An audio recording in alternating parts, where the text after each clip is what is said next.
한국당이 심재철 원내대표 체제가 출발했음에도 불구하고 그야말로 지금 날벼락을 맞았습니다. 그저께 지금 4+1 붙어먹는 협의체는 일방적으로 통과시켜버렸죠. 지금 내년 예산 512조를요. 자, 그랬는데 그 속에도 또 짭짤하게 자기들끼리 나눠먹는 내용이 들어 있었습니다. 그래서 그렇게 날치기 해서 통과시키면서 그 속에도 또 그 통과시키는데 실세들과 관련되는 부분들은 아주 자기들끼리 잘 나눠 먹었는데요. 자, 주요 지역구 인사들의 그 짬짬이를 보면 여당 사무총장 윤호중 지역에는 500억, 그리고 주성용 국회 부의장 지역에는 15억, 그리고 김관영 바른미래당 전 원내대표 지역에는 25억, 정의당 심상정 지역에는 5억, 정동영 평화당 대표 지역에는 30억, 조배수 평화당 원내대표 지역에는 거의 60억 가까이가 이렇게 해당이 되었고요. 황종 지금 국회 농해수위위원장 지역에는 거의 270억 정도가 이렇게 됐고, 또 유성엽 대한신당 지금 창당준비위원장 지역에도 지금 13억, 박지원 지역에는 건 600억 가까이가 이렇게 배당이 되었습니다. 자, 지역 예산이라는 거죠. 지역 개발 예산. 근데 중요한 거는 한국당의 김재원 예결위원장인데 자기는 한번 예산 보지도 못했다고 이야기하던 사람이 자기들 지역의 예산이 100억 이상 늘렸습니다. 이종배 예결위 간사도요, 지역의 예산을 7억 이상 늘렸습니다. 이러니까 한국당이 욕을 쳐먹는 겁니다. 겉으로는 날치기 통과했다고 욕하면서 예결위원장 지역에는 별도로 날치기 통과한 사람한테 내가 겉으로 욕할 거니까 그건 감수해주고 내 지역에 예산이나 좀 늘려달라고 부탁하지 않았으면 이런 일이 있을 수 있었겠습니까? 자, 그래서 지금 이 붙어먹은 협의체가 공수처와 선거법, 검경수사권 조정 등 패스트트랙 3법을 통과시키려고 이제 하겠죠. 신이 났겠죠. 지금 이 1+4 붙어먹은 협의체가 자기들끼리도 선거법에 아직 연동형 비례대표를 몇 프로 할 건지 합의를 못해가 본회의를 연기를 지금 시키고 있는 상황입니다. 이제 자기들끼리 합의가 되면 곧바로 통과시키려고 하겠죠. 황교안은 지금 이런 이 형태에 대해 더러운 야합이라고 목숨 걸고 막겠다. 헌법과 공수처법을 막겠다고 이번에는 국회 로텐드 홀에서 무기한 농성을 하겠다. 단식은 아니고요. 농성을 하겠다. 이렇게 밝혔고 신용만 하는 협상은 필요 없다. 이렇게 말을 했습니다. 자, 토요일 날에는 광화문 광장에서 친문 3대 게이트 규탄 대회도 연다고 하는데요.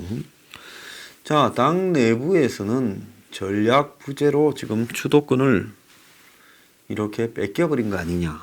예산안도 그냥 저쪽에서 지 마음대로 처리하게끔 허용해버린 격이 되지 않았느냐.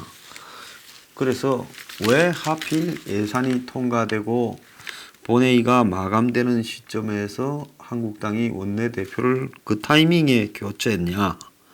그러다 보니까 지금 예산안, 선거법, 공수처법을 막아내기에 지금 전략이 미흡한 거 아니냐. 지금 이런 이야기까지도 하고 있습니다. 어제 아마 한국당에서는 상임 고문단 회의가 있었던 모양인데 강경한 투쟁을 주문을 했고 또 일부는 의원직 총사퇴 등이 필요한 거 아니냐라는 이야기를 한 것도 지금 들려오고 있습니다. 자, 원로 고문단이 그렇게 말을 할 것 같으면 상임 고문단 원로들이죠.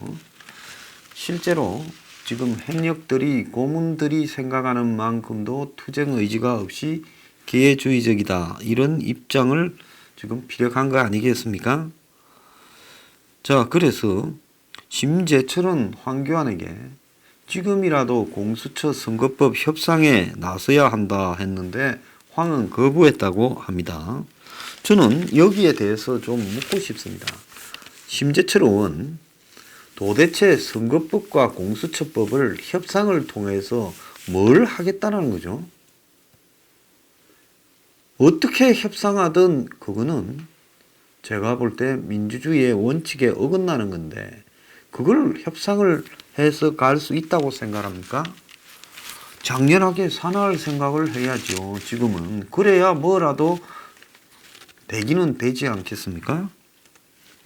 자, 한국당은 어제 입시, 채용, 병력, 국적 등 4대 비리 연루자 공천 탈락을 언급을 했지만은 실제로 한국당이 말한 입시, 채용, 병력, 국적 등 4대 비리자 부분이 기준도 모호하고요. 심지어 막말 무리자도 배제한다라고 하지만은 이런 부분에 대해서 국민 정서에 턱없이 부족하다라는 말도 많습니다. 자, 그래서 이런 부분에 대한 무관용 부분을 이야기를 하려고 하면 이유 불문하고 군대 안 간 사람은 국회의원 공천을 못 받게 해야죠. 정말 심각한 장애로 아주 눈에 두드러지게 군대 안 갈 사유가 없는 사람 중에 이런저런 사유로 군 면제를 받았다든가 하는 사람은 공천을 안 줘야 됩니다. 그렇게 따지자면 황교안부터도 공천 탈락 사유죠. 그러지 않습니까? 또 그렇게 따지자면 지금 나경원 같은 경우에도 입시와 관련해서 자식 문제가 계속 거론되니까 공천 탈락 사유입니다. 자, 그 다음에 당헌 당규에서 규정한 5가지 범죄로 유죄 판결 받은 사람도 공천에 배제한다라는데 강력범죄, 뇌물, 재산 관련 범죄, 선거범죄, 성범죄 등이라고 하는데요. 자, 여기서 문제는 이런 부분에 언급되는 부분이 지금 국회의원 하려는 사람 중에 몇 명이 있겠습니까? 이거는 마치 강력한 조항을 이렇게 된 것처럼 하지 실제로는 이 강력한 부분에 해당되는 사람이 거의 없을 겁니다. 저는 여기에 대해서요. 입시, 채용, 병력, 국적 부적격자뿐만 아니라 탈세한 사람, 세금 안 낸 사람도 저는 넣어야 되고 거기에 논문 표절한 사람도 지금 넣어야 된다 봅니다. 추미애 법무부 장관 내정자가 지금 석사 논문을 표절했다고 나오지 않습니까? 본인은 공직자의 자격 기준이 강화되기 전에 범죄라 문제없다라고 이야기를 하는지 모르지만은 분명히 그것도 문제가 있는 거죠.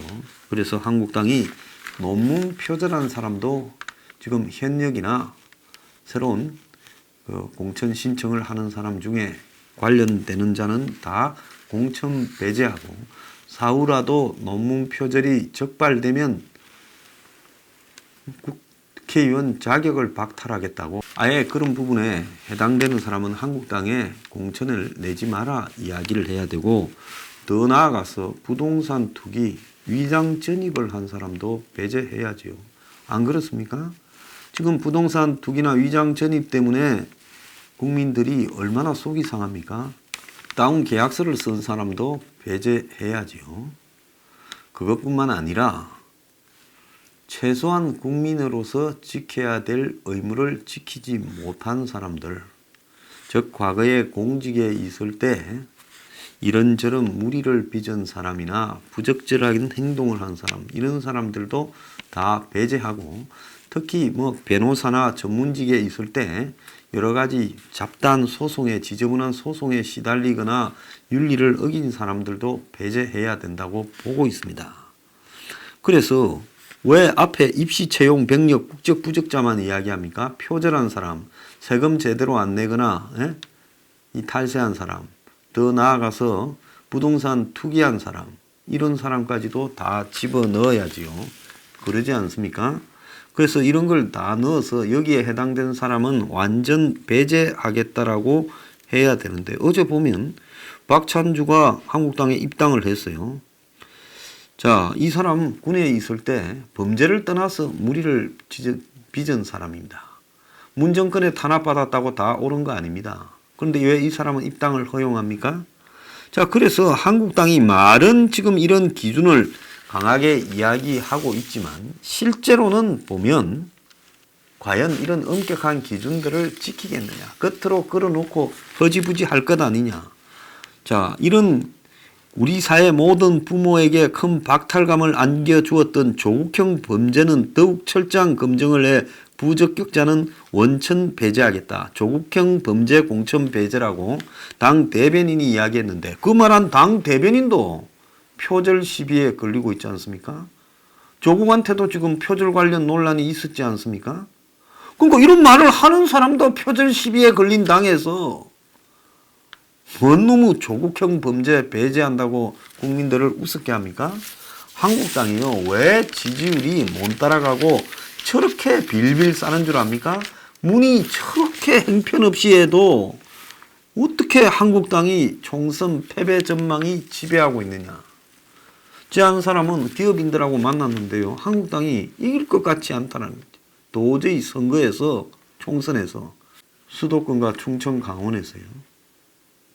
얼마 전에 우리 사무실에 한번 중진이 찾아왔어요. 그 중진이 하는 말도 이길 것 같지 않다고 이야기를 합니다. 그러니까 당 안팎에서 한국당이 이길 것 같지 않다라고 다 이야기를 하고 있어요. 이 신기한 거 아닙니까? 문이 저보다 더 나쁘게 어떻게 할 수 있어요? 경제면 경제, 안보면 안보부터, 국내 정책이면 정책부터, 그 다음에 민주주의 파괴, 독재, 비리, 이보다 더 나쁠 정권이 없는데 어떻게 한국당이 지금 총선에 이길기가 어렵다고 하는 전망이 지배적이냐. 자, 이거는 결국은 한국당의 자체의 문제가 너무나 심각하다는 겁니다. 그러면 민주당이나 문재인은 문제가 없냐? 있죠. 그런데 그들은 문제가 있는데도 불구하고 왜 지지율이 크게 떨어지지 않느냐? 지금 지지율과 관련해서 여러 논란이 있지만은 문재인이 지금 겉으로는 45에서 50 사이의 지지율이 나오고 있습니다. 부정이 좀 많은 데도 있어요. 그렇지만은 거기서 안 떨어집니다. 여론 조사 회사들이 조작한다라고 말을 하지만 누구도 그 조작한 내용을 잡아내지는 못하고 있고 한국당조차도 따지지도 못하고 있어요. 실제로 보면 저는 문재인이 지금 47이라고 하면 그보다 한 12% 낮은 한 35 정도 안팎 될 거라고 봅니다. 왜 될 거라고 보냐? 실제 호남 지지가 거의 문한테 탄탄하게 유지되고 있고 그 다음에 진보 좌파 지지가 유지되고 있고 여성들 젊은 여성들 지지가 유지되고 있고 또 수도권에서의 지지가 유지되고 있습니다. 그렇기 때문에 문이 좀 내려갔다가도 또 올라와서 계속 45에서 50 사이의 지지율을 유지하는데 실제로는 한 30에서 35 사이를 왔다 갔다 하고 한다고 보는 게 제 입장입니다. 그렇다면 한국당의 실제 지지율은 얼마냐? 리얼미터에서는 뭐 30% 전후를 이야기를 하고 갤럽은 20% 전후를 이야기하지만 제가 봤을 때 20% 초반대라고 보고 있습니다. 자기들도 그렇게 보고 있더라고요. 그러면 실제로 문재인이나 민주당의 지지율이 한국당보다 현재 10%가 높습니다. 자, 그래서 영남은 한국당이 이기겠지요. 지난번보다는 성과가 좋을 거라고 봅니다. 하지만은 호남은 또 여전히 문재인이 석권을 할 거고 실제로 수도권과 충청, 강원, 제주 지역에서 문재인이 한 10% 앞서 있다라고 봐야 됩니다. 그렇다면 이 10% 앞서 있는 이런 지지율에서 선거를 하게 되면 7대3 나온다는 거죠. 어떤 사람은 8대2가 나올 수도 있다고 우려를 합니다. 그럼 선거는요, 해봤자 참패를 한다는 것이 지금 현재의 상황입니다. 자, 이게 미스터리라고도 하고 있고요. 이렇게 정부 여당이 실수를 하고 잘못하는데 어떻게 야당이 저럴 수 있느냐. 이 이유 중에 가장 간단한 거는 저 문패거리는 자기들 지지층에게 인간적인 느낌을 주고 있다는 겁니다.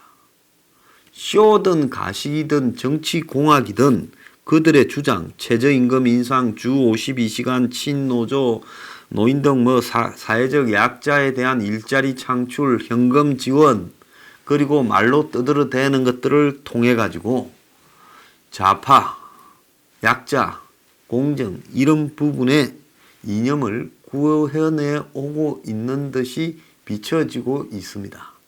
그러니까 자기 편 안에서는 문이 마땅하든 못마땅하게 느끼든 관계없이 적어도 궤도를 이탈했다고는 보지 않고 지지하는 겁니다. 그러니까 한국에 지금 진보 좌파층이 한 25에서 30쯤 되는데 그 층은 똘똘 지지하고 거기에 또 일부 문 정권을 지지하는 지역주의나 또 일정한 특정한 세대 등이 지지하고 있다는 거예요. 거기에 비하면 지금 한국당이나 한국당 지도부 황교안 등은 지난 탄핵 사태, 대선 참패 이후에 내내 인간미를 풍기지 못했다고 진단하는 사람도 많습니다. 그들을 바라보면 마치 전직 고위관료나 법조인으로서 국민의 군림하는 듯하고 기득권의 편을 드는 듯하고 더 나아가서 기득권에 잘 사는 사람을 위한 정책만을 구사할 집단처럼 보이고 그들의 내용 속에 말하는 내용 속에 어디에도 공정함이나 이런 게 보이지 않는다. 이렇게 보고 있습니다.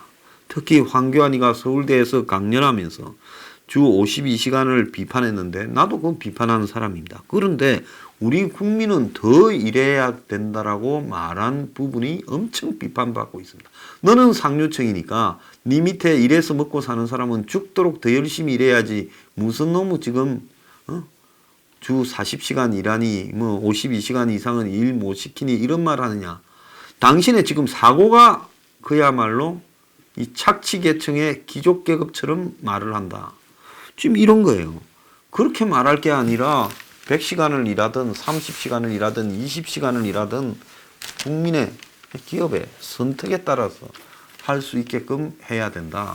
일할 시간을 선택할 자유는 줘야 된다라고 접근을 했어야죠. 그래서 지금 한국당이 농성을 하든 뭐 반대를 하든 관계없이 이번 예산안 통과해서 김재원이 지역구에 챙긴 예산이 딱 보면 한국당 애들의 수준을 보여주는 거다.